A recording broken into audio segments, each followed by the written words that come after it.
We've shown you a lot in the courtyard about the plant material and the pond and everything else, but you do notice that we have a little bit of turf in here. The question is why did we choose the grasses we did? Let's start with the grass that's immediately behind me. You've heard us talk about it on previous Backyard Farmer episodes. Basically, you've got Bella bluegrass. This is a very unique bluegrass because it has extreme shade tolerance. And this corner of this courtyard gets heavily shaded in the afternoons as well as in the morning. So we needed a grass that would survive heavy shade.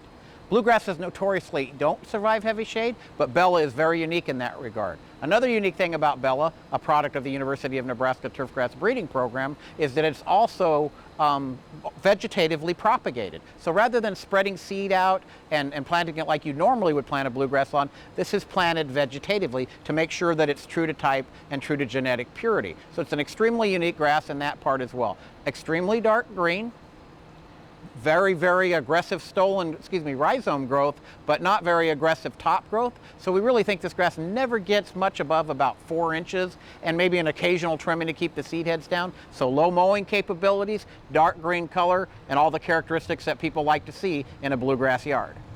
We have another traditional turf grass growing in the courtyard, and that's tall fescue. Now, we've mentioned tall fescue on the show quite a bit, and it does have some very desirable characteristics. It's very drought resistant, has a deep root system.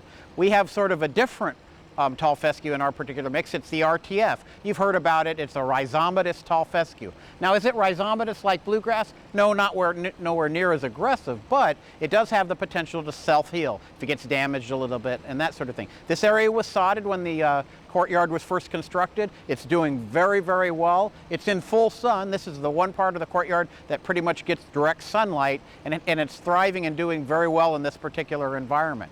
The year we established it, we had to water it fairly liberally to keep it growing, but this last year, this summer with the hot heat and everything, we've put water on it, but not as frequently as you'd think. Once again, that's because of the desirable characteristics of tall fescues and RTF for the capacity to deep down and get water deep into the soil profile. Another advantage. So we chose 2 grasses for this particular location, one for a shade environment, one for a full sun.